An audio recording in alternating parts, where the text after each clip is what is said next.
মুমিনদেরকে আল্লাহ রাব্বুল আলামিন 4টা গুণে গুণান্বিত করেছেন। কয়টা? মুমিন ব্যক্তিদেরকে আমার আল্লাহ 4টা গুণে গুণান্বিত করেছেন। এরই মধ্যে প্রথমটা হলো মুমিনদের অন্তরে সব সময় আল্লাহর ভয় থাকে। এটাও পবিত্র গুণের মধ্যে একটি গুণ। যারা আল্লাহর নাম উচ্চারণ করার সাথে সাথে ভয় কাজ করে, ভীত সন্তুষ্ট হয়।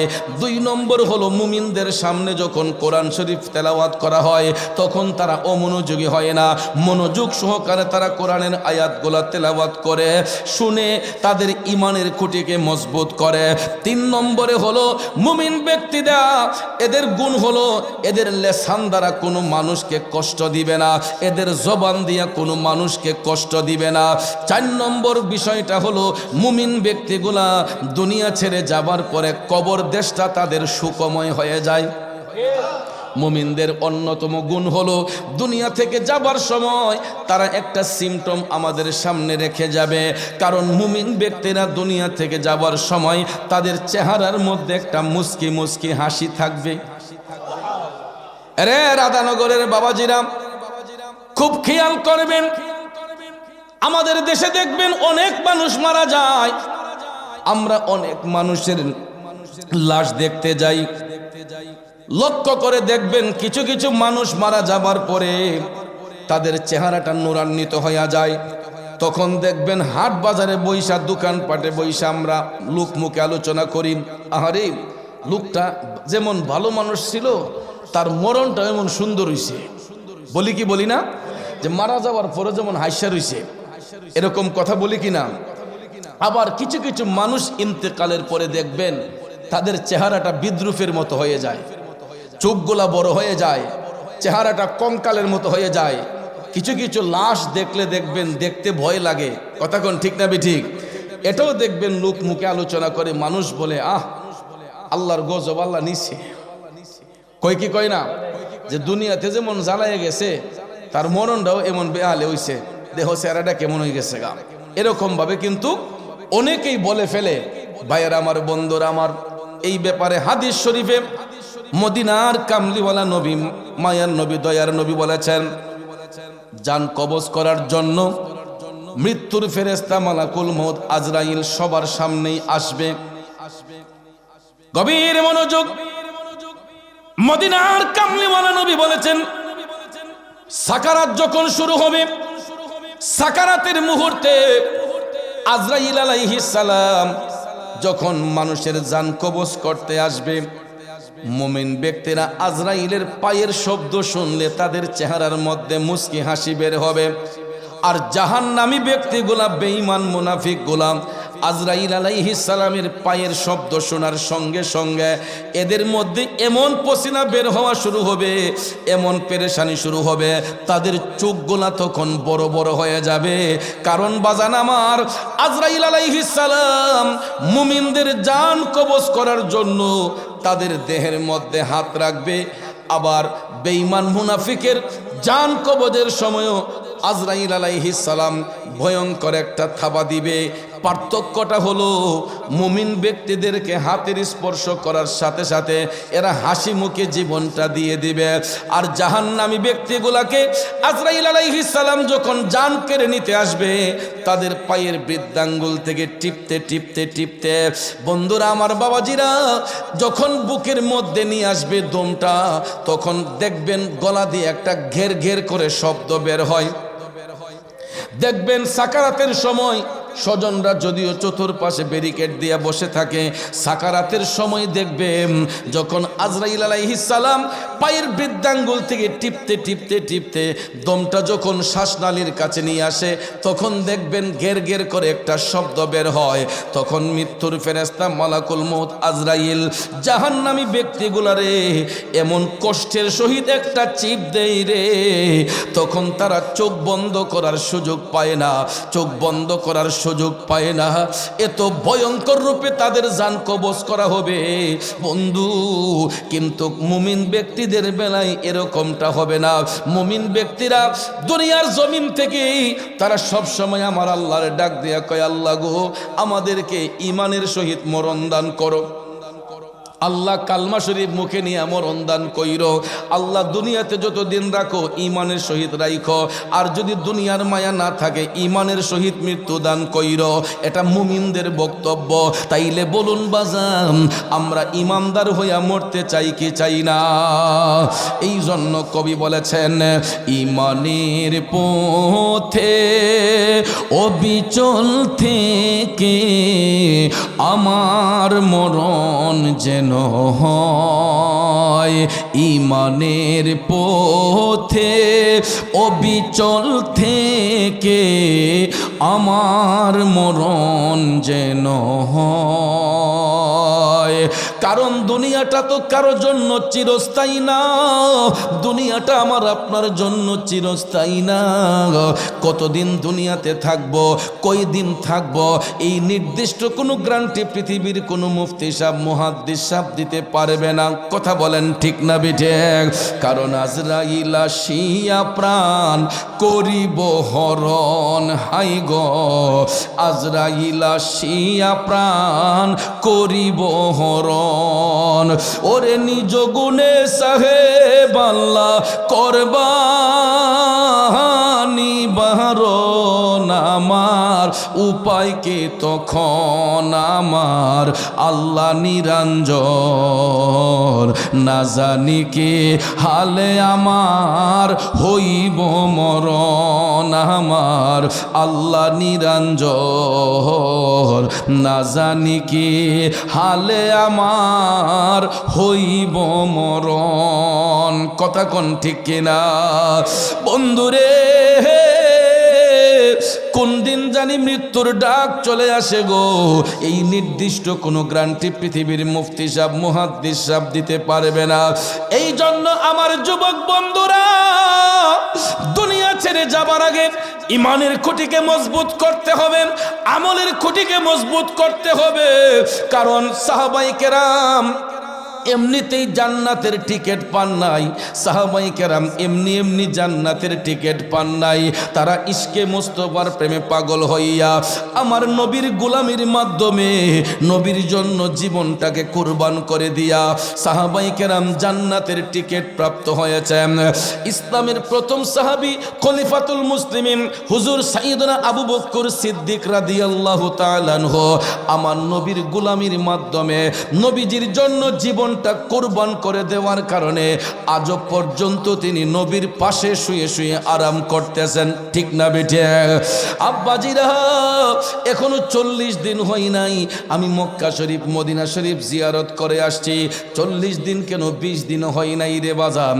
দেখ রওজা শরীফের পাশে যাইয়া দেখলে নবীজির নাম মুবারকের সাথের যেই নামটা, এটাই হলো সিদ্দিক আকবরের নাম। এরপরের নামটা হযরতে ওমর রাদিয়াল্লাহু তাআলা আনহুর নাম। তারা কেমন সাহাবী এ বন্ধু, নবীর গোলামি কইরা নবীর জন্য জীবনটাকে কুরবান কইরা তারা এখন পর্যন্ত নবীর সঙ্গে শুয়ে শুয়ে আরাম করতেছেন। আর বলুন একবার চিন্তা করে, আমরা নবীর জন্য কি করলাম? আমরা নবীর জন্য কি দিলাম? আমরা নবীর জন্য কি করলাম? আমার বাবাজিরা বন্ধুরা, একটু বেশি বেশি করে সাহাবায়ে কেরামের জীবন অনুশীলন করবেন, তবে ইনদের জীবন অনুশীলন করবেন, ওলি আল্লাহর জীবনী পড়বেন। তাদের জীবন এবং কর্মটা কেমন ছিল, আর বর্তমানে আমার আপনার জীবন এবং কর্মটা কেমন, একটু জাস্টিফাই করলেই বুঝতে পারবেন কতটুক উঁচু নিচু হয়ে গেছে। কারণ আবু বকর সিদ্দিক রাদিয়াল্লাহু তাআলা আনহু ইসলাম ধর্ম গ্রহণ করার সঙ্গে সঙ্গে ওনার জান মাল সব কিছু নবীর কদমে সইপা দিছেন। আরো জোরে জোরে কন্যা সুবহানাল্লাহ। সিদ্দিক আকবর কয়, মুর্শিদ আমার রং মহলে আগধুয়ারে পারাদার, তাই তো আমি শুইয়া থাকি সংবাদ লই না দুনিয়ার। সুবহানাল্লাহ। ওরে যাহার দনে হইলাম দনি,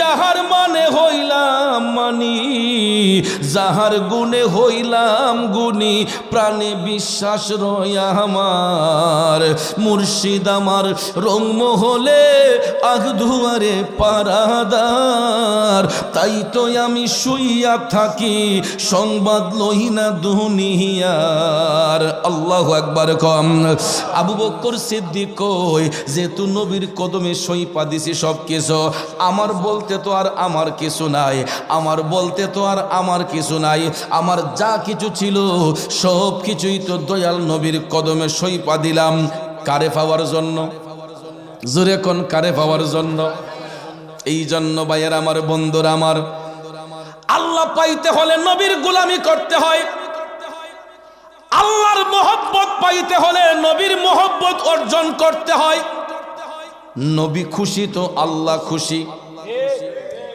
এই জন্য আমার আশিকি ভাই লেখছেন আল্লাহ মানা নবী মানা না নবী মানলে আল্লাহ মানা হয় আল্লাহ মানা নবী মানা নয় নবী মানলে আল্লাহ মানা হয় এটার কারণ কি কারণ পৃথিবীতে যত মানুষ আছে সবাই আল্লাহ এক বিশ্বাস করে একমাত্র নাস্তিক ছাড়া সব ধর্মের লোকেরা আল্লাহ এক বিশ্বাস করে কিন্তু সব ধর্মের লোকেরা আমাদের নবী রাহমাতাল লিল আলামিন নবীকে বিশ্বাস করে না ঠিক না বেঠে এই জন্য ভাইয়েরা আমার নবীকে বিশ্বাস করার নামই হচ্ছে ঈমান যেই কারণে আশিক লেখছে প্রেমিক লেখছে আল্লাহ মানা নবী মানা নয় নবী মানলে আল্লাহ মানা হয় কথা বলেন ঠিক না বেঠে বন্ধুরে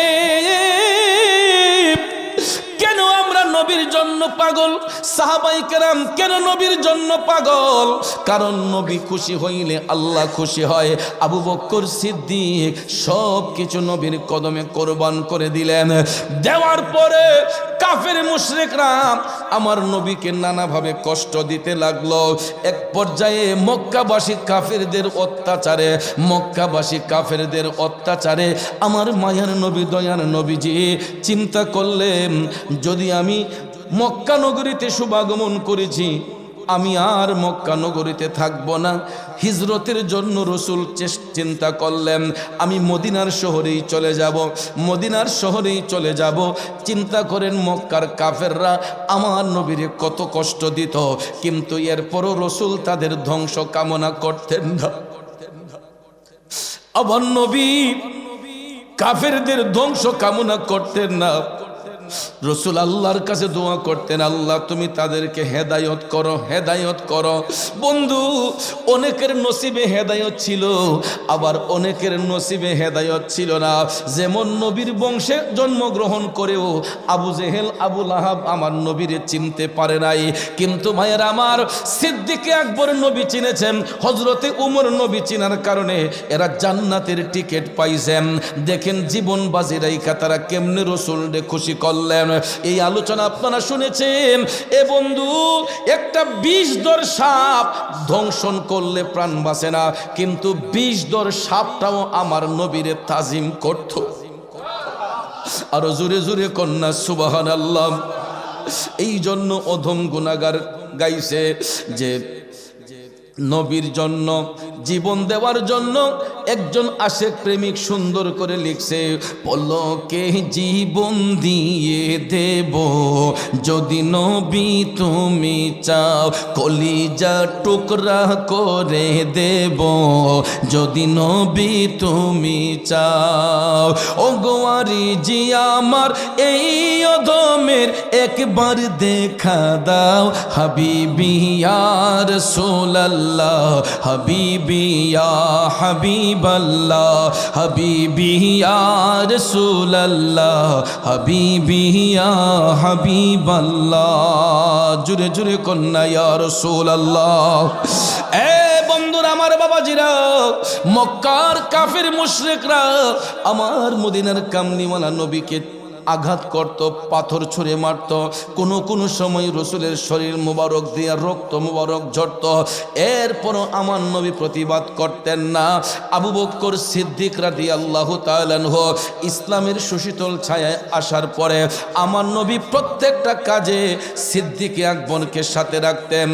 রসুল যেই দিন মক্কার শহর ছেড়ে যাবেন মদিনার পানে হিজরতের প্রথম রাত্রিতে, আবার বাবাজিরা দয়াল নবীজি হুজরা শরীফের ভিতরে কাফেররা চতুর্দিক ব্যারিকেড দিয়ে রাখলো, যাতে কোনো রাস্তা দিয়ে আমার রসুল বের হতে না পারে। দরজার সামনে কাফেররা ব্যারিকেড দিল, জানালার সামনে কাফেররা ব্যারিকেড দিল। রসুল বের হবেন কোন দিকে? কারণ বের হওয়ার তো আর কোনো রাস্তা নাই। চোখ বন্ধ করে মদিনার কামলিওয়ালা নবী টপ টপ করে চোখের পানি ছেড়ে কান্না শুরু করে দিয়া আমার আল্লাহরে ডাক দিলেন, আল্লাহ, কাফের মুশরিকরা তো দরজার চতুর্পাশ বন্ধ করে রাখছে, গোরের চতুর্দিকে ব্যারিকেড দিয়া রাখছে। এই কথাটা বইলা রসুল কামতে দেরি হয়েছে, আমার আল্লাহর কাছে কবুল হইতে দেরি হয় নাই। কারণ আমার দয়াল নবীর চোখের পানি মুবারক আমার আল্লাহ সহ্য করতে পারে না। আল্লাহ তাআলা ডাক দিয়া কয়, জিবরাইল, আমি আল্লাহ সব কিছু সহ্য করতে পারলেও আমার বন্ধু নবীর সামান্য চোখের পানি আমি সহ্য করি না। সাথে সাথে জিবরাইল আলাইহিস সালামের মাধ্যমে সংবাদ চলে আসলো, হাবিব, আপনি সূরা ইয়াসিন শরীফ তেলাওয়াত করেন। রসুল যেই দিন হুজরা শরীফের ভিতরে হিজরতের প্রথম রাত্রে রসুল বের হবেন, এমন সময় দরজা জানালা সবকিছু ব্যারিকেড দেওয়ার পরে আল্লাহ তাআলা কুদরতের জবান দিয়া সংবাদ পাঠাইলেন, হাবিব, আপনি সূরা ইয়াসিন শরীফ পাঠ করেন। এটার ফজিলত পরে দেখবেন ওজিফার মধ্যে বা কোরআন শরীফের বিভিন্ন বাংলা অর্থে দেখবেন সূরা ইয়াসিনের ফজিলত। যারা এশারের নামাজের পরে অথবা ফজরের নামাজের পরে অথবা ঘুমাইবার পূর্বে যদি কোনো ব্যক্তি ইখলাসের নিয়তে একবার যদি সূরা ইয়াসিন শরীফ পাঠ করে, আমার নবী বলছেন আল্লাহ তাআলা ওই ব্যক্তির আমলে পূর্ণ এক খতম কোরআন শরীফের সওয়াব দান করে। সূরা ইয়াসিন শরীফের এত ফজিলত, এ রাধানগরের বাবাজিরা, আমার মদিনার কামলিওয়ালা নবীকে সূরা ইয়াসিন শরীফ পাঠ করার জন্য আল্লাহ রাব্বুল আলামিন আদেশ করলেন। দয়াল নবী আমার সূরা ইয়াসিন শরীফ যখন তেলাওয়াত করলেন, সঙ্গে সঙ্গে সমস্ত কাফেরদের চোখ অন্ধ হইয়া গেছে। করছেন কে? রসুলকে কষ্ট দিলে আল্লাহ সহ্য করে না। সূরা ইয়াসিন শরীফ তেলাওয়াত করার সাথে সাথে সমস্ত কাফেরদের চোখ অন্ধ হয়ে গেল, এরা আর কিছু দেখতে পায় না। ভাইয়ের আমার, আল্লাহ রাব্বুল আলামিন তখন কুদরতের জবান দিয়ে আহ্বান করলেন, হাবিব, আপনি এবার বের হন দরজা খুলে। কাফেরদের চোখের সামনে আমার মদিনার কামলিওয়ালা নবী বের হলেন। দৃষ্টি থাকা সত্ত্বেও এরা আমার নবীর আর দেখতে পায় না। রসুল হাইটে হাইটে চলে গেলেন আবু বকর সিদ্দিক রাদিয়াল্লাহু তাআলা আনহুর হুজরা শরীফে। ডাক দেওয়ার সঙ্গে সঙ্গে সিদ্দিক আকবর লাব্বাইক ইয়া রাসূলুল্লাহ বলে শুধু শরীরের কাপড়টা, এক্সট্রা কোনো টাকা পয়সা নেন নাই, ঘরের ভিতর থেকে অন্য কোনো মালামাল নেন নাই। আবু বকর সিদ্দিক নবীজির ডাক মুবারক শোনার সঙ্গে সঙ্গে লাব্বাইক ইয়া রাসূলুল্লাহ বলে নবীজির কদম মুবারকে হাজির হয়ে যান। আল্লাহর হাবিব বলতেছেন, আবু বকর আর দেরি করা যাবে না, চলো তাড়াতাড়ি আমরা এই মুহূর্তে হিজরত করব, মদিনার উদ্দেশ্যে আমরা রওনা হয়ে যাব। সুবহানাল্লাহ। আমাকে আপনাকে যদি আমাদের পীর মুর্শিদ বা আমাদের উস্তাদ যদি ডাক দেয়, কিরে অমুক তাড়াতাড়ি আয়, সবার আগে মানি ব্যাগটা লই আই, টাকা পয়সা রাইখাও যদি আই, যদি উপস্থিত সময়ে কয়, আমরা কমে যে হুজুর আমি একটু ঘর থেকে আই, আমার মানি ব্যাগটা লই আই, বা হুজুর অন্য কিছু একটা লই আই। কথা কোন ঠিক না ঠিক? সিদ্দিক আকবর আমার নবীরে কেমন ভালোবাসতেন। দয়াল নবী একটা ডাক দেওয়ার সঙ্গে সঙ্গে ঘরের ভিতর থেকে কিছু আনেন নাই, লাব্বাইক ইয়া রাসূলুল্লাহ বলে আবু বকর সিদ্দিক আমার নবীর কদম মোবারকে হাজির হয়ে গেলেন। রাসূল বললেন, আর দেরি করা যাবে না আবু বকর, তাড়াতাড়ি চলো, কাফেররা আমাদের পিছু নেবে, আমরা এই মুহূর্তে হিজরত করব মদিনার উদ্দেশ্যে। দয়াল নবী আবু বকর সিদ্দিককে সাথে নিয়ে রওনা যখন হয়ে গেলেন, ভাইয়ের আমার, রওনা হইয়া যাইতে যাইতে অনেকটা দূর যখন চলে গেলেন, দেখা যায় কাফেররা তাদের দৃষ্টি ফিরে পাইল। ওই সময় মক্কার কুরাইশ ওয়ালিদ ঘোষণা করলো, আব্দুল্লাহ বিন ওয়ালিদ ঘোষণা করলো, ভাইয়ার আমার, যে মুহাম্মদ সহ মক্কার কুরাইশ নেতা ঘোষণা করলো যে মুহাম্মদ সহ আবু বকরকে যে ধরে আনতে পারবে তাকে 100 উট পুরস্কার প্রদান করা হবে। জোরে জোরে কোন নাউজুবিল্লাহ। এই সংবাদ শোনার সাথে সাথে ভাইয়ার আমার, বন্ধুরা আমার, সুরাকা বিন জসম নামে একটা বিয়াদব ছিল। এই সুরাকা বিন জসম বলতেছে মক্কার কুরাইশ আব্দুল্লাহ বিন ওয়ালিদকে যে আমার একটা তেজি ঘোড়া আছে, কয় আমাকে যদি এই পুরস্কার দাও তাহলে আমি কিছুক্ষণের মধ্যেই মুহাম্মদ সহ আবু বকরকে ধরে আনতে পারবো। জোরে কোন নাউজুবিল্লাহ। আব্দুল্লাহ বিন ওয়ালিদ মক্কার কুরাইশ নেতা ঘোষণা করলাম, এ সুরাকা, আমি তোমাকে অনুমতি দিলাম, যদি তুমি ধরে আনতে পারো তোমাকে 100 উট পুরস্কার প্রদান করা হবে। এটা শোনার সঙ্গে সঙ্গে সুরাকা বিন জসম তার ঘোড়ার মধ্যে উইঠা গেল। সে তো মনে মনে তকাব্বরি যে আমার এই তেজি ঘোড়া খুব দ্রুত গতিতে তাদেরকে ধরতে পারবে, ওরা তো যাচ্ছে হাইটা আর আমি তো যাবো ঘোড়া দিয়া, ধরাটাও একদম সহজ হয়ে যাবে। জোরে কন্যা নাউজুবিল্লাহ। বিয়াদবি করবে কার সাথে, এর পরিণামটা কি হয় আবার দেখুন বাজান। আমার মদিনার কামলিওয়ালা নবী সিদ্দিক আকবরকে সাথে নিয়ে হাঁটতেছেন, ওইদিকে সুরাকা বিন জসম তার তেজি ঘোড়া নিয়ে নবীজির পিছন পিছন নিল। হঠাৎ করে আবু বকর সিদ্দিক বুঝতে পারলেন পিছন থেকে শত্রু পক্ষরা কেউ আসতেছে। হঠাৎ করে আবু বকর সিদ্দিক রাসূলকে কিছু বলেন নাই, না বইলা তিনি একবার নবীজির সামনে যান, একবার ডানে যান, একবার বামে যান, একবার পিছনে যান। আবু বকর সিদ্দিক একবার নবীর সামনে, একবার পিছনে, একবার ডানে, একবার বামে। তো তিনি যখন এরকম ভাবে আনাগোনা করতেছেন, আল্লাহর হাবিব বুঝতেছেন কেন আমার আবু বকর এই ছটফট করতেছে। এক পর্যায়ে রাসূল ডাক দিলেন, আবু বকর, ও আমার আবু বকর, আমি দেখতে পাইলাম তুমি একবার সামনে যাচ্ছ, একবার পিছনে যাচ্ছ, ডাইনে যাচ্ছ, বামে যাচ্ছ, কিরে আবু বকর বিষয়টা কি? টপ টপ করে চোখের পানি ছেড়ে আবু বকর সিদ্দিক ডাক দিয়া কই, নবী গো,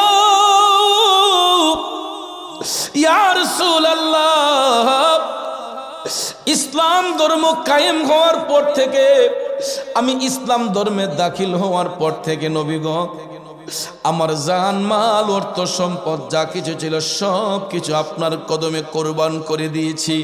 নবী গো, আমার বলতে তো আমার আর কিছু নাই, আমি এই জন্য একবার সামনে পিছনে ডাইনে বামে যাচ্ছে।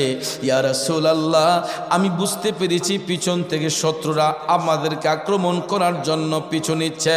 নবী গো, এরা দূর থেকে যদি কোনো আঘাত ছুড়ে, ওই আঘাতটা যেন আমি আবু বকরের গায়ের মধ্যে সবার আগে লাগে।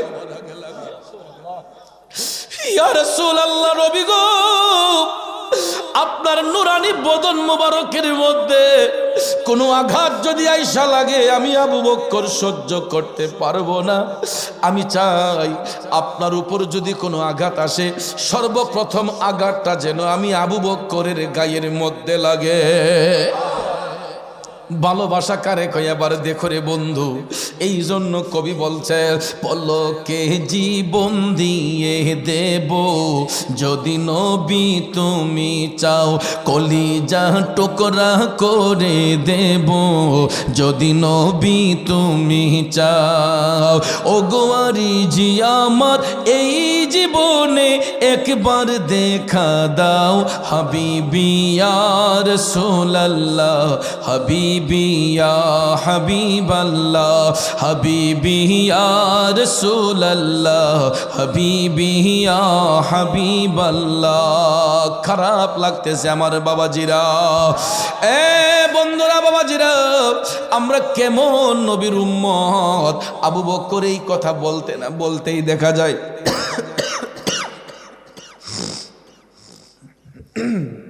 একটু দুরূদ শরীফ পড়ুন। আল্লাহুম্মা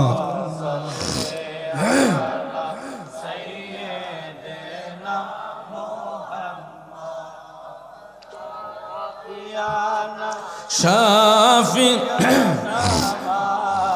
লানা মুহাম্মাদ নবী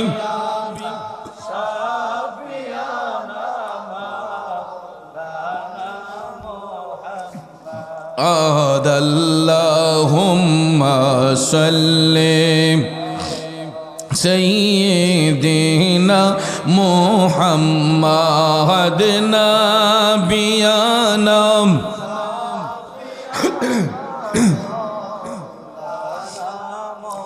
মুহাম্মাদ নবী শাফি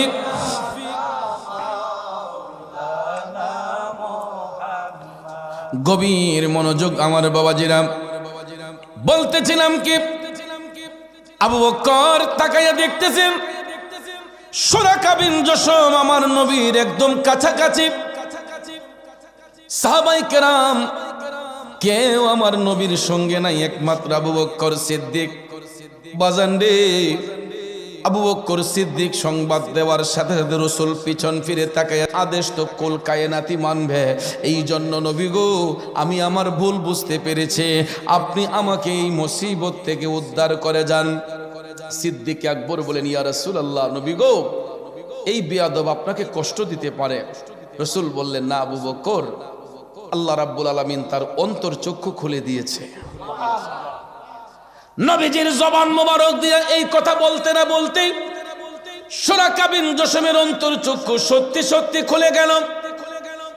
আমার মদিনার কামলিওয়ালা নবী জমিনকে আদেশ করলেন, জমিন তুমি আবার আলাদা হয়ে যাও, সুরাকার ঘোড়াকে ছেড়ে দাও। জমিন আদেশ পাওয়ার সঙ্গে সঙ্গে আবার একটু ফাঁকা হয়ে গেল। সুরাকা বিন জশম ঘোড়া নিয়ে উঠল। উঠার সঙ্গে সঙ্গে আমার রাসূল বললেন, জমিন তোমার জায়গায় তুমি চলে যাও। আবার জমিন একত্রিত হইয়া সমতল হয়ে গেছে। সুরাকা বিন জশম নবীজির কদম মোবারকে আসলো। আয়েশা বলতেছে, নবী গো, আমাকে যদি আপনি ক্ষমা না করেন, আল্লাহ তাআলা আমারে ক্ষমা করবেন না। সঙ্গে সঙ্গে আমার মদিনার কামলিওয়ালা নবী সুরাকা বিন জশম রে কালেমার মালা গলে পরাইলেন। সঙ্গে সঙ্গে কালেমা শরীফ পাঠ করে সুরাকা বিন জশম সে মুসলমান হয়ে গেল। সুবহানাল্লাহ কম, মুসলমান হয়ে গেল। মুসলমান হওয়ার সাথে সাথে রাসূল বললেন, এবার তুমি যাও, ইসলামের পক্ষে খেদমত করবা মক্কাতুল মুকাররমায়। এই বলে রাসূল সুরাকা বিন জশমকে সান্ত্বনা দিয়ে আবার মক্কার দিকে পাঠাইলেন যে মক্কা নগরীতে যাইয়া তুমি ইসলামের খেদমত করো, আর আমি কোন দিকে যাচ্ছি এটা আর কাউকে তুমি কোনোদিন বলবা না। এই বলার সঙ্গে সঙ্গে সুরাকা বিন জশম তার ঈমান তাজা করে মক্কা নগরীতে চলে গেল। আমার নবী মদিনার রাস্তা দিয়ে হাইটা হাইটা রাত যখন হয়ে গেল, কাফেররা কিন্তু নবীজির পিছন পিছন নিল। আব্বাজির আমার মদিনার কামলিওয়ালা নবী, মায়ার নবী, দয়ার নবীজি আবু বকর সিদ্দিকের সাথে নিয়া অনেকটা দূর পার হইয়া রাসূল যখন দেখতেছেন অন্ধকার হয়ে গেছে, আবু বকর সিদ্দিক রাদিয়াল্লাহু তাআলা আনহু বলতেছেন, ইয়া রাসূলুল্লাহ, যেহেতু রাত হয়ে গেছে, আমরা এই জায়গাতে কোনো একটা জায়গায় অবস্থান করি। তখন আবু বকর সিদ্দিক বলতেছেন, ইয়া রাসূলুল্লাহ, আমি দেখি কোনো নির্জন জায়গা পাই কিনা। তখন আবু বকর সিদ্দিক খুঁজতে লাগলেন। খুঁজতে খুঁজতে খুঁজতে নির্জন জায়গা হিসেবে একটা কূপ বের করলেন। একটা কূপ যখন বের করলেন, বের করার পরে দেখা যায় এই কূপের মধ্যে অনেক ময়লা আবর্জনা পড়ে আছে, গাছের পাতা সাতা পড়ে আছে এবং অনেক ময়লা এই কুয়ার ভিতরে জমে আছে। আবু বকর সিদ্দিক রসুলকে সংবাদ দিলেন, ইয়া রাসূলুল্লাহ, আশেপাশে আর কোনো কূপ খুঁজে পাইলাম না, একটা কূপ পেয়েছি, কিন্তু ইয়া রাসূলুল্লাহ এটার মধ্যে গাছের ডালপালা পড়ে আছে। নবী গো, আমি একটা কাজ করে আপনি যদি অনুমতি দেন, আমি এটা ভালো করে পরিষ্কার করে ফেলি। সুবহানাল্লাহ কোন। আমার রাসূল ডাক দিলেন, আবু বকর, সেখানে তো কোনো বিষধর সাপ বিচ্ছু থাকতে পারে। আমার রাসূল এই কথা বলার সঙ্গে সঙ্গে আবু বকর সিদ্দিক ডাক দিয়া কয়, নবী গো, আমার জীবন আপনার জন্য কোরবান। আপনাকে হেফাজত করতে যাইয়া, আপনার তাজিম করতে যাইয়া যদি সাপ আমারে ধ্বংস না করে, আমি নবীর জন্য হাসি মুখে জীবনটা দিয়ে দেব। নবী গো, রাত হয়ে গেছে, আমাকে অনুমতি দেন, আমি একটু পরিষ্কার করি। রাসূল বললেন, ঠিক আছে করো।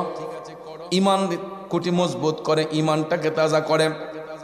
আবু বকর সিদ্দিক এই ময়লা যুক্ত আবর্জনার মধ্যে তিনি নাইমা গেলেন, জীবনের মায়া করেন নাই, নবীর মোহব্বত অন্তরে রেখে কূপের মধ্যে আবু বকর পড়ে গেলেন। যত পাতা ছাতা ছিল সব কিছু পরিষ্কার করে আবু বকর সিদ্দিক গুহার ভিতরটা একদম পরিষ্কার করে ফেললেন।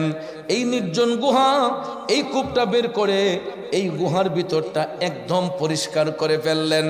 পরিষ্কার করার পরে আবু বকর সিদ্দিক দেখতেছেন গুহার চতুর্দিকে কিছু ছিদ্র দেখা যায়, ছিদ্র দেখা যায়।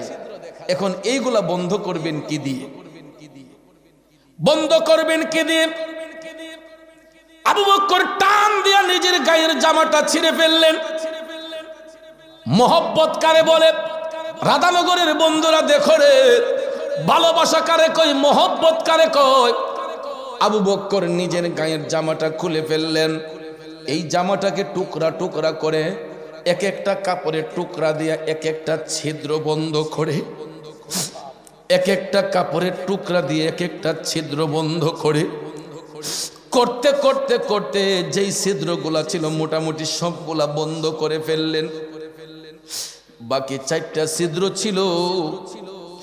আবু বকর সিদ্দিক নিজের 2টা হাত 2টা ছিদ্রের ভিতরে ঢুকাইয়া দিলেন। আর 2টা ছিদ্র বাকি ছিল। আবু বকর সিদ্দিক নিজের 2টা পাও ছিদ্রের ভিতরে ঢুকাইয়া দিলেন।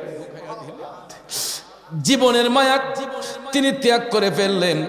আব্বাজির আমার, বন্ধুরা আমার, আবু বকর সিদ্দিক রাদিয়াল্লাহু তাআলা আনহু নিজের পা ঢুকাইয়া যখন গুহার ছিদ্র বন্ধ করলেন, এবার তিনি রাসূলকে বললেন, ইয়া রাসূলুল্লাহ, নবী গো, আপনি নুরানি তশরিফ আনেন, আর কোনো ভয় নাই, গুহার ভিতরে একদম পরিষ্কার। অথচ নিজের একটা পা গুহার ভিতরে ঢুকাইয়া রাখছেন। আল্লাহু আকবার কোন। আমার রাসূল প্রবেশ করলেন। এ বন্ধু আবু বকর সিদ্দিক আমার রাসূলকে বলতেছেন, ইয়া রাসূলুল্লাহ, আপনি আমার কোলে একটু আরাম করেন। নবী গো, অনেকটা জায়গা আমরা হাঁটছি, এবার আপনি একটু আরাম করেন। আমার মদিনার কামলিওয়ালা নবী আবু বকর সিদ্দিকের কোলের মধ্যে একটু আরামে গেলেন। এখন উপরটা বন্ধ হবে কিভাবে?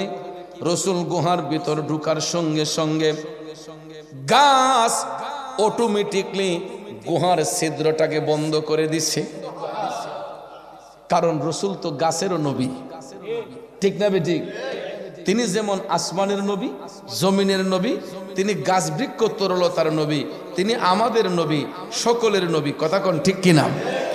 আমার নবীর মহব্বতে গাছ আইসা গুহার মুখটা বন্ধ করে দিল। বন্ধুরা আমার, বাবাজিরা আমার, দেখেন পোকামাকড় আমরা শত্রু মনে করি, কিন্তু কিছু কিছু পোকামাকড় ভালো কাজের মধ্যে আসে, ঠিক না বেঠিক? আল্লাহর প্রত্যেকটা সৃষ্টি নবীর তাজিম করে।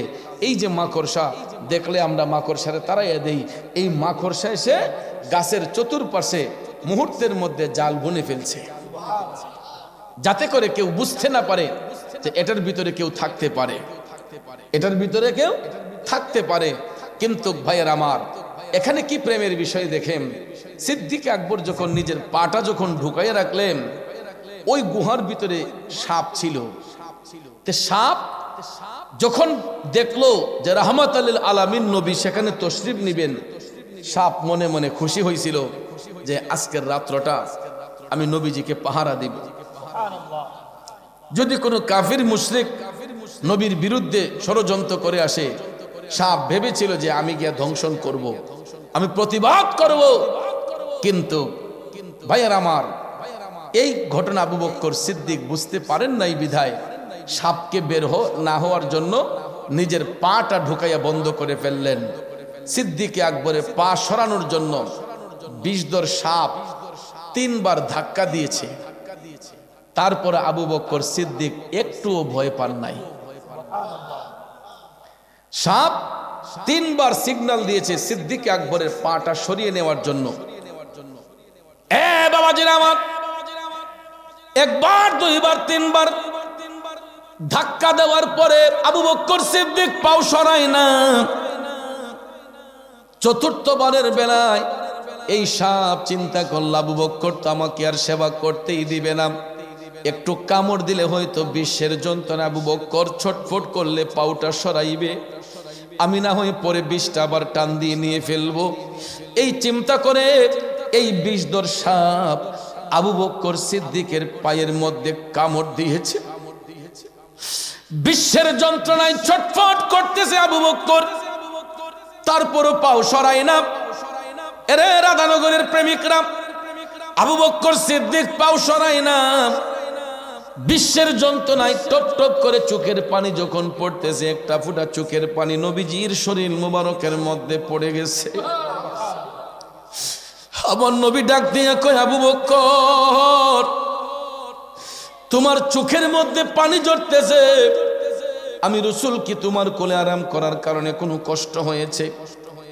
আবু বকর সিদ্দিক ডাক দিয়ে কয়, নবী গো, ওগো মায়ার নবীজি, হয়তো কোনো বিষধর প্রাণী আমাকে ধ্বংসন করেছে। আমার রাসূল ডাক দিয়ে বললেন, কি বলো? আবু বকর সিদ্দিক কয়, ইয়া রাসূলুল্লাহ, মনে হয় কোনো বিষধর সাপ আমাকে দংশন করেছে। সঙ্গে সঙ্গে দয়াল নবী উঠে বসলেন। উঠে বসে আমার দয়াল নবী ডাক দিলেন, গর্তের ভিতর কে আছো রে? কার এত বড় সাহস আমার আবু বকরের পায়ের মধ্যে কামড় দিছ? তাড়াতাড়ি বের হয়ে আস। রাসূল যখন আদেশ করলেন, বিষধর সাপ সঙ্গে সঙ্গে গর্তের ভিতর থেকে বের হইয়া তার মাথা উঁচু করে আমার আল্লাহ ওই সাপরে মানব কণ্ঠ দান করলেন। সাপ বলতেছে, আসসালাতু আসসালামু আলাইকা ইয়া রাসূলুল্লাহ। আর জোরে তাকবীর, নারে রিসালাত, ইয়া রাসূলুল্লাহ, আলে সুন্নাত ওয়াল জামাত, আল্লামা পীর মুফতি মনিস্তা মুরাদ চৌধুরী সাহেব। রে রাধানগরের বাবাজিরা, আমরা কেমন নবীর উম্মত? বিষধর সাপ দংশন করবে দূরের কথা, সাপ উইঠা আমার রাসূলকে সালাম দিয়ে বলতেছে, আসসালাতু আসসালামু আলাইকা ইয়া রাসূলুল্লাহ। আমার নবী সাপের সঙ্গে কথা বলছে, সাপ কেন তুমি আমার আবু বকরকে কামড় দিলা? সাপ ডাক দিয়া কয়, নবী গো, ইয়া রাসূলুল্লাহ, জীবনে প্রথমবার একটা সুযোগ পাইছিলাম আপনার সেবা করার জন্য।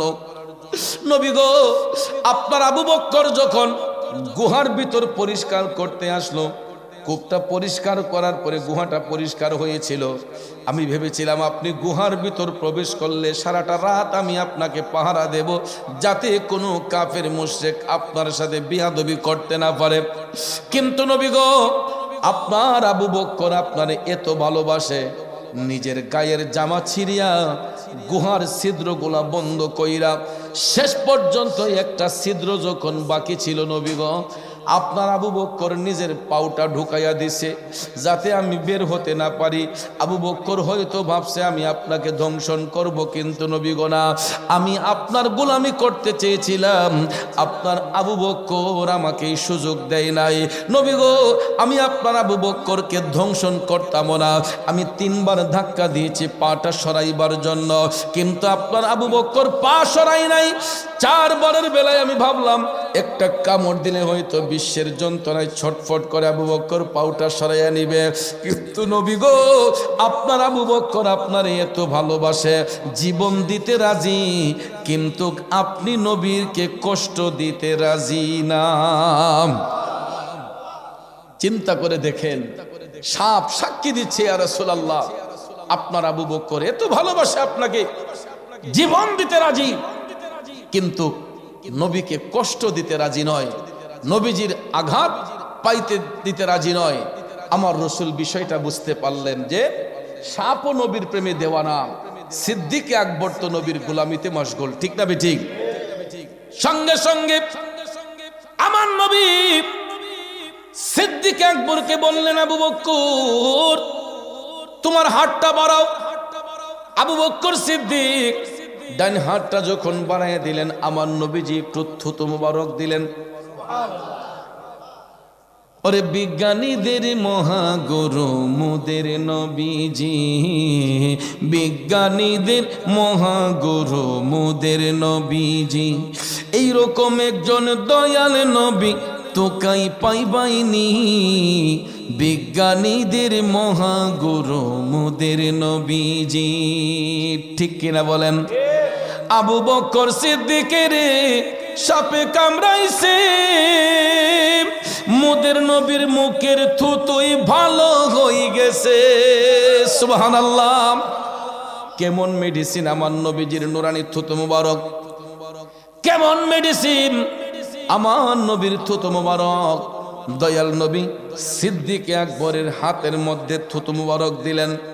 ভাইরা আমার, রসুল বললেন আবু বকর তুমি সেটা বিষক্রিয়ার মধ্যে লাগাইয়া দাও। আবু বকর সিদ্দিক চিন্তা করলেন নবীজির থুতু মুবারক এটা পায়ের মধ্যে লাগাই কেমনে, পায়ের মধ্যে লাগান নাই। আব্বাজিরা আমার, আবু বকর সিদ্দিক আমার নবীজির নুরানি থুতু মুবারক মুখের মধ্যে নিয়া এটা মেডিসিন হিসেবে, ঔষধ হিসেবে সেবন করলেন। আর জোরে কোন সুবহানাল্লাহ। আবু বকর সিদ্দিক মেডিসিন হিসেবে নবীজির নুরানি থুতু মুবারক গিলে ফেললেন। গিলে ফেলার সঙ্গে সঙ্গে শরীরের মধ্যে যত ব্যথা বেদনা ছিল সব বিষক্রিয়া বন্ধ হয়ে গেছে। আজকে দোকানের মেডিসিন আমরা ব্যবহার করি। ভাইয়ের আমার, লাশের যখন পোস্টমর্টেম হয় দেখবেন মানব দেহের অনেক জিনিস এগুলা স্টকে নিয়ে যাওয়া হয়। পোস্টমর্টেম হওয়ার সময় আমাদের দেহের হৃৎপিণ্ডের অনেক জিনিসগুলা এগুলা মেডিসিনের জন্য ব্যবহার করা হয়। মানুষের অনেক দেহের অংশ দিয়ে অনেক ধরনের মেডিসিন বানানো হয়। আজকে বিজ্ঞানীরা এটা গবেষণা করে এই মেডিসিন আবিষ্কার করেছে। এই যে আমরা অনেক সময় শরীরে জ্বর হয়, বাত ব্যথা অনেক কিছু হয়, দোকান থেকে মেডিসিন আমরা কিনে নিয়ে আসি, বড়ি কিনে নিয়ে আসি। এই বড়িগুলা কি দিয়ে বানানো হয় আজও পর্যন্ত কি আমরা এগুলা যাচাই বাছাই করছি? ভাইয়ার আমার, অনেক জীব জন্তুর দেহের হৃৎপিণ্ড দিয়ে, অনেক দেহের অংশ দিয়ে অনেক ধরনের মেডিসিন বানানো হয়, যেটা ব্যবহার করলে আমাদের অনেক রোগের শেফা হয়, অনেক রোগ নিরাময় হয়। কিন্তু প্রশ্ন হলো বিজ্ঞানীরা যে মেডিসিনের আবিষ্কার করলো এটা কোত্থেকে? আমার নবীজির থুতু মুবারককে রিচার্জ করে, আমার নবীজির থুতু মুবারককে রিচার্জ করে বিজ্ঞানীরা মেডিসিনের আবিষ্কার করেছে। আরো জোরে কন্যা সুবহানাল্লাহ। কারণ বিজ্ঞানীদের মহাগুরু মোদের নবীজি, বিজ্ঞানীদের মহাগুরু মোদের নবীজি, এইরকম একজন দয়াল নবী, এইরকম একজন দয়াল নবী তোকাই পাইবাইনি, বিজ্ঞানীদের মহাগুরু মোদের নবীজি, ঠিক কিনা বলেন আমার ভাইরা? আজকে আজকে দামি দামি মেডিসিন বানানো হয়। দামি দামি মেডিসিন কিভাবে বানানো হয়? আমার নবীর থুতু মুবারককে রিসার্চ করে গবেষণা করে বিজ্ঞানীরা মেডিসিনের আবিষ্কার করেছে। রসুল বললেন, আবু বকর এটা লাগিয়ে দাও। আবু বকর লাগান নাই, এটা পান করে ফেললেন। দেহ নূরান্বিত হয়ে গেছে, বিষক্রিয়া বন্ধ হয়ে গেছে। রসুল আদেশ করলেন, সাপ যাও, এবার তুমি তোমার আপন জায়গায় যাও। সাপরে রসুল বললেন, ঠিক আছে যাও, এখন তুমি তোমার আপন জায়গায় যাও। সাপ আমার নবীর কদম মুবারকে চুম্বন দিয়া সুন্দর করে গর্তের ভিতরে ঢুকে গেছে। কাফের মুশরিকরা খুইজা যখন দেখছে রসুলকে কোনো দিকে পাওয়া যায় না, তারাও আবার পুনরায় ফিরে গেল আমার মদিনার কামলিওয়ালা নবী। এরপরে আস্তে আস্তে সিদ্দিক আকবরকে নিয়ে গুহার থেকে উঠে আস্তে আস্তে করে আমার নবীজি মদিনার পানে রওনা হইলেন। অনেকটা দিন পার করার পরে আমার মদিনার কামলিওয়ালা নবী মদিনা শরীফ প্রবেশ করার পূর্বে ইসলামের পক্ষে অনেকগুলা জিহাদ হয়েছে, অনেক যুদ্ধ হয়েছে। আস্তে আস্তে সাহাবায়ে কেরাম নবীর পক্ষে আসতে শুরু করলেন, ইসলামের পক্ষে আসতে শুরু করলেন। করতে করতে করতে আমার দয়াল নবীজি এক একটা জায়গার মধ্যে বাতিলদের মোকাবেলা করে ওই জায়গাগুলো আবাদ করে আমার নবী চলে গেলেন মদিনার শহরে। মদিনার শহরে যাওয়ার পরে মদিনাবাসীরা আমার রসুলকে পাইয়া এরা আনন্দে উদ্বেলিত। তালাআল বাদরু আলাইনা মিন সানিয়াতিল ওয়াদাই ওয়াজাবাত শুকরু আলাইনা মাদআ লিল্লাহি দাঈ। আমার রাসূল মদিনা শরীফে গেলেন। মদিনার কচি কচি বাচ্চাগুলা এরা আমার রসুলকে অভ্যর্থনা জানাইবার জন্য ধপ হাতের মধ্যে নিয়ে তারা সেটা বাজাইতে শুরু করলো। ধপ বাজাইয়া, ধপ বুঝছেন নাকি? এটার একটার দিকে ছানি থাকবে, অপর পৃষ্ঠা খোলা থাকবে। এই ধপ বাজিয়ে মদিনার কোমলপতি বাচ্চাগুলা আমার রসুলকে অভ্যর্থনা জানিয়েছিল। রসুল শুভাগমন করেছেন। নবীর আগমনে উদ্দোলিত হয়ে, আনন্দে উদ্দোলিত হয়ে মদিনার কচি কিছু বাচ্চাগুলা এরা ধপ বাজিয়ে আমার রসুলকে অভ্যর্থনা জানিয়েছিল। এরপর থেকে ধপ বাজানো জায়েজ হয়েছে। ধপ বাজানো কি হয়েছে? জায়েজ হয়েছে। ভাইয়ের আমার, বন্ধুরা আমার, তবে একাধিক বাজনা বাজানো সম্পর্কে ইখতিলাফ রয়েছে, কিন্তু ধপ বাজানো যাবে। যেটার এক সাইড খোলা থাকবে, এক সাইড বন্ধ থাকবে, এটাকেই বলা হয় ধপ। এটা দিয়ে আপনি সুন্নত হিসেবে এটাকে আপনি বাজাতে পারবেন। কিন্তু অন্য যে ঢোল, তবলা, মন্দিরা, হারমোনিয়াম, এগুলা সম্পর্কে ইখতিলাফ রয়েছে। এইগুলা সম্পর্কে অনেক ইখতিলাফ রয়েছে, এটা সবার জন্য শর্ত নয়।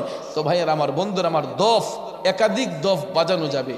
এখানে বলা হয়েছে দুফুফুন, একটা শব্দ আছে যে একটা দফ নয়, একাধিক দফ আপনি কোনো মাজলিসের মধ্যে বাজাতে পারবেন। তবে এটার এক সাইড খোলা থাকবে, এক সাইড বন্ধ থাকবে। এটাকে বলা হয় দফ, যেটা একটা শব্দ উদ্ধৃত হবে। তো এই ধপ বাজিয়ে মদিনার কোমলমতি বাচ্চাগুলা আমার রসুলকে অভ্যর্থনা জানিয়েছিল।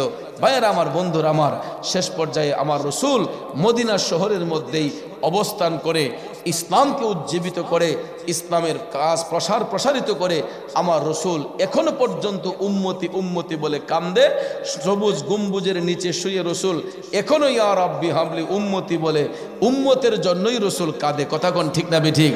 তাহলে ভাইয়েরা আমার, বন্ধুরা আমার, ইসলামটা তো এমনিতে আসে নাই, ত্যাগ তিতিক্ষার বিনিময়ে ইসলাম এসেছে। তাহলে কবরে যদি কেউ শান্তি পেতে চায়, অবশ্যই অবশ্যই আমার নবীর আদেশ মানতে হবে। ঠিক না বেঠিক?